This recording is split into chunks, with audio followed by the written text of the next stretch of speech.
what really happens in these, and you would have seen this with some of your clients who may have experienced this before, when you detect an incident, the threat actor's still there. So the bad guys are still in the network. So they're still copying data, they're still setting up beacons so they can come back in later. They are still active in holding you to ransom, effectively. So the more you delay getting started and doing things, the more damage it's getting done. And quite often, the bigger the problem's getting. So as soon as you get in there and detect, the faster you contain it, the better. And I mean, hours is preferable. And sometimes it might be just a decision where we all come together and say, okay, well, we're pretty sure that this is who it is. We know what their motives are. We know the way they operate. So they're going to have beacons in and they'll be able to come in and out and we've looked at your firewall and we can see that.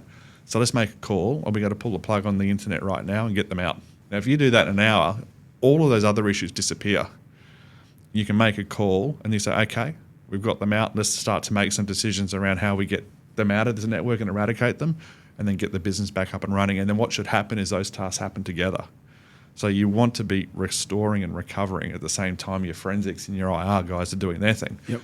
If you've got the situation where it's just need to wait for these guys to do their job,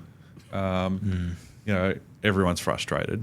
And actually it's worse because, I've seen instances where we've been pulled in and we pulled the plug just to contain something. And what we found is that the data was still getting copied. And by killing that copy, they were trying to transfer a massive 7-zip file. So the bad guys had come in and 7-zipped all the data they wanted to steal.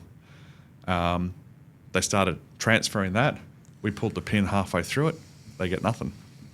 They get half a broken 7-zip file because the rest of it didn't come out. Whereas when you're sitting on your hands, if that had finished, that would have been their whole file server transferred overseas, and the next thing that's got to sit on the dark net for sale if you don't pay your ransom.